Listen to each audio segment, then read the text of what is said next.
Buenos días, buenas tardes, buenas noches. Hoy os voy a contar lo que es una batería, porque creo que es importante que todos tengamos una base de conocer lo que es una batería, de dónde vienen sus principios de funcionamiento y cómo podemos llegar a clasificarlas por sus químicas. Lo primero, deciros que hay tres palabras que utilizamos para nombrar a una batería, que son pila, batería o acumulador. En los tres casos estamos hablando de sinónimos, nos referimos al mismo sistema, que es un sistema cuyo elemento unidad habitualmente lo denominamos como celda. Las baterías, lo primero que hay que saber de ellas es que son elementos, son equipos para almacenar energía eléctrica, para almacenar electricidad, carga eléctrica, mejor dicho. Cuando cargamos una batería, lo que hacemos es meter una cantidad de electricidad en esa batería para guardarla. Y se guarda transformando una serie de elementos que tenemos dentro de forma química en unas reacciones que llamamos de oxidación y reducción, de forma genérica, reacciones redox, y que en otro vídeo hablaremos con mayor profundidad para conocer exactamente cómo son esas reacciones. Cuando descargamos una batería, lo que hacemos es extraer esa energía eléctrica, esa carga eléctrica que tenemos dentro de la batería hacia el exterior para alimentar algún dispositivo pues, de iluminación, algún motor o algún otro sistema que requiera de electricidad para su funcionamiento. Cuando descargamos la batería, la reacción redox que ocurre dentro de la batería es justo la contraria a la reacción que tenemos dentro de la batería cuando cargamos la batería. Y de esa forma, los elementos dentro de la batería se transforman en un sentido o en el otro en función de si cargamos o descargamos esa batería.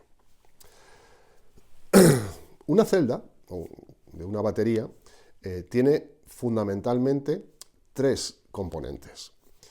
De forma general, hablamos de los dos más importantes, que son el electrodo positivo, que también se llama cátodo, y el electrodo negativo, que también se llama ánodo, y que normalmente, como sabéis, se representan en una batería comercial con los colores rojo positivo y negro negativo.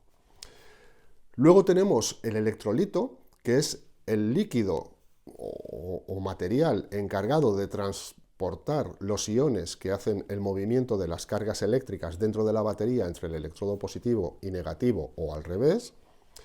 Tenemos un cuarto elemento que es el separador, que es una membrana o un material que separa físicamente el electrodo negativo y el positivo para que no se produzca un cortocircuito interno dentro de la batería. Y por último tenemos un elemento que es lo que llamamos envolvente, contenedor, caja, que es el que contiene en su interior todos estos elementos juntos y hacen que funcionen de manera individual y de manera aislada respecto al entorno. La primera clasificación que podemos hacer de las pilas o las baterías es denominarlas primarias o secundarias. Las baterías primarias son las baterías que no son recargables.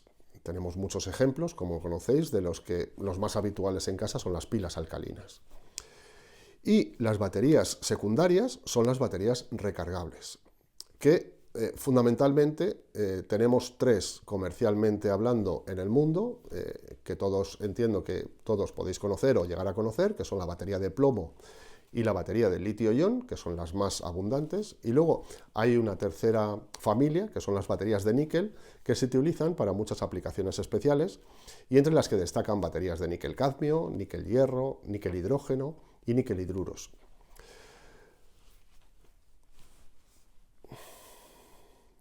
La batería o pila se inventó en el año 1792, hace pues ya casi 230 años. El inventor fue Alessandro Volta, un científico italiano que desarrolló las primeras pilas usando discos de diferentes metales, el cobre y el zinc, para para almacenar energía eléctrica en forma química. De aquí, el siguiente gran hito en el mundo de las baterías fue unos 60 años después, en torno al año 1856, cuando se patentó la batería de plomo ácido. La batería de plomo ácido es la batería que todos conocemos, que está presente en todo el mundo y en múltiples aplicaciones. La más habitual, la que todos conocéis, es la batería de arranque de los coches. Esa batería que nos permite arrancar el coche y alimentar una serie de dispositivos dentro del coche cuando el motor no está en marcha. Esa batería es de plomo ácido y representa pues, la utilización mayor, más masiva a nivel mundial de esta tecnología, aunque existen otras muchas aplicaciones. Luego tenemos el desarrollo de las baterías a lo largo del siglo XX, donde tenemos la aparición de diferentes nuevas tecnologías, como las baterías de níquel que os comentaba, y hasta llegar al gran hito del año 1978, con la invención y la patente de la batería de litio-ion. Sabed, como curiosidad, que la batería de litio-ion, desde su invención en el año 1978 hasta su aparición comercial más o menos habitual en torno al año 2000, pues digamos que tuvieron que transcurrir 20 años para pasar de la fase de patente a la fase de comercialización, que bueno, pues es lo necesario en este sector para poder desarrollar un sistema desde su funcionamiento a escala de laboratorio hasta la escala comercial. Hoy por hoy la batería de litio-ion es la mejor batería que ha conocido la humanidad y, como sabéis, además, el año pasado sus inventores recibieron el premio Nobel, lo que hace a nuestro sector de las baterías pues, estar presente en la actualidad en múltiples sectores a nivel tanto público como privado. Respecto a las baterías, deciros que las dos características o los dos parámetros que definen qué batería tenemos y para qué la vamos a usar son dos parámetros relativamente sencillos, pero que son específicos de cada tecnología y de cada diseño de batería. Uno es el voltaje de la batería y otro es la capacidad de la batería. Empezando por la capacidad, la capacidad de la batería es la cantidad de carga eléctrica que nosotros podemos almacenar en una batería. El cálculo de la capacidad de una batería se hace utilizando las leyes de Faraday. Faraday fue el científico que a comienzos del siglo XIX estudió la ciencia denominada electroquímica, que es la que estudia y contempla todas las reacciones y todas las funciones relacionadas con el mundo de las baterías. En el año 1834, Faraday publicó sus leyes de la electroquímica, que venían a decir algo así y de forma muy sencilla, que un material es capaz de almacenar una cantidad determinada de carga eléctrica en función de la masa que tenga. Es decir, en 1 gramo de ese material podremos almacenar una cantidad de carga eléctrica X y en 2 gramos de ese material podremos almacenar el doble de carga eléctrica. Esta ley tan sencilla es la que nos permite saber hoy en día que la capacidad de la batería está relacionada con el peso de la batería. Y si cogemos, volviendo al ejemplo de las baterías de arranque de coches, una batería de 45 amperios hora, veremos que pesa justamente o más o menos la mitad que una batería de 90 amperios hora.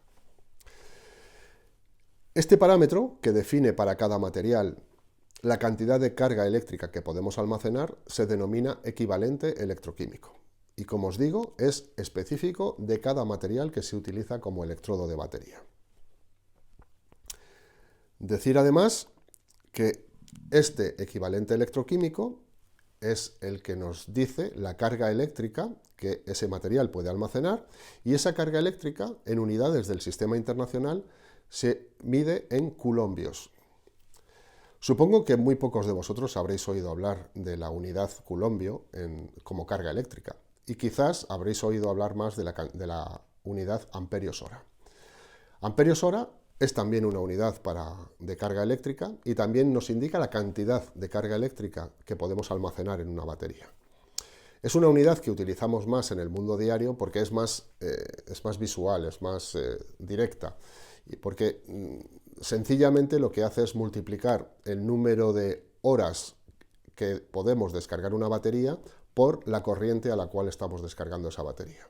Es una unidad muy sencilla de calcular y de utilizar en el día a día. Pero bueno, que sepáis que en el sistema internacional de medidas el coulombio es la unidad correcta, la unidad oficial. Hablamos del equivalente electroquímico, tanta masa de batería, tanta masa de electrodo nos permite almacenar tanta cantidad de electricidad.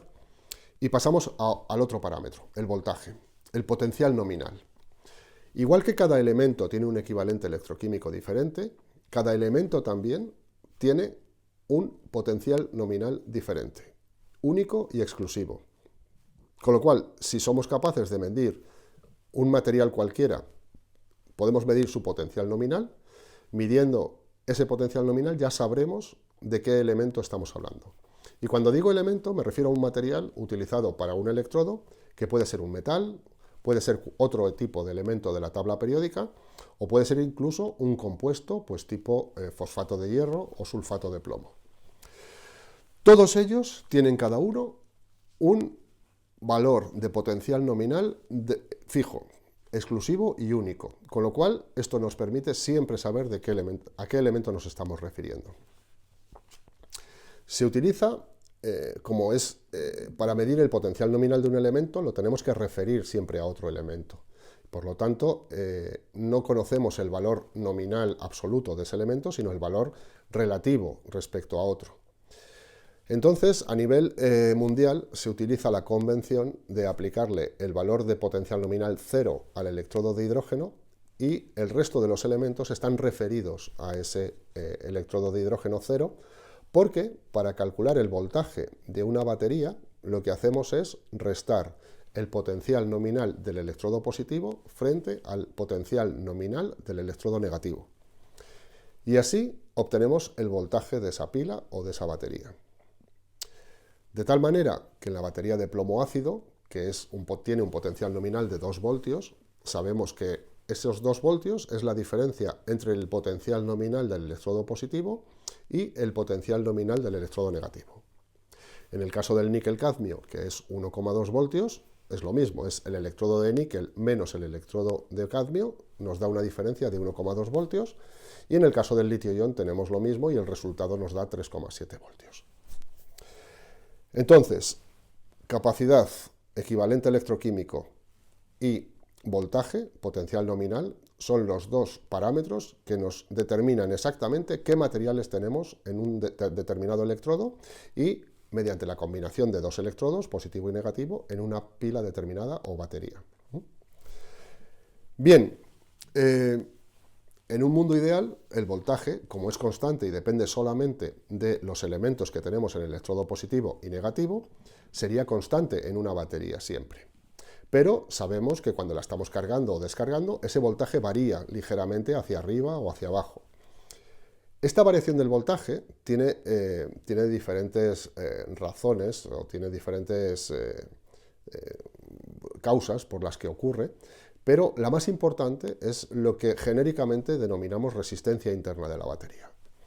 Aquí es importante que sepáis que la resistencia interna de la batería proviene en un porcentaje muy importante, muy elevado, de la resistencia interna del movimiento de los iones a través del electrolito. Es decir, cuando nosotros estamos cargando o descargando una batería, cerramos el circuito entre el electrodo positivo y negativo moviendo iones de uno a otro. Estos iones, como os decía al principio, se mueven a través del electrolito y este movimiento tiene una resistencia que es la que nos marca especialmente o nos marca de manera prácticamente fundamental la resistencia interna de toda la batería. Esta resistencia y su variación a lo largo de los diferentes estados de carga de la batería, tanto si cargamos como si descargamos, pues es la que nos determina, junto con el voltaje nominal de la pila, es la que nos determina el voltaje que tenemos de la batería en cada momento. Bien, sabéis además que cuando tenemos una batería en un coche es de 12 voltios, en otro tipo de aplicaciones industriales pues puede ser de 24, 48 voltios o incluso más. Y tenemos también capacidades de baterías muy grandes. Cuando hablamos de gran almacenamiento de energía en baterías, hablamos de varios megavatios hora. Esto no hacemos una celda exclusivamente con este valor de voltaje y de capacidad. Lo que hacemos es conectar muchas celdas en series y paralelos para conseguir mayores valores de voltaje y de capacidad. Y así, por ejemplo, tenemos dos formas de conexión, como sabréis muchos de vosotros, que son la conexión en serie y la conexión en paralelo.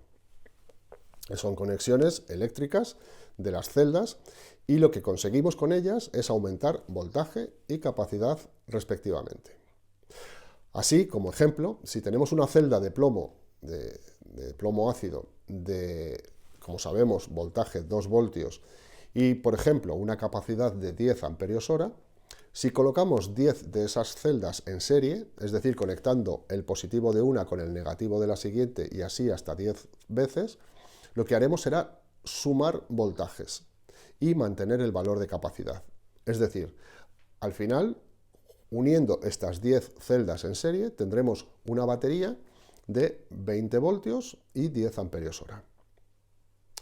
Si en lugar de unirlas en serie, las unimos en paralelo, es decir, conectando todos los polos positivos de las celdas y todos los polos negativos, al final tendremos una batería también de 10 elementos, pero en este caso tendremos una batería de 2 voltios y 100 amperios hora.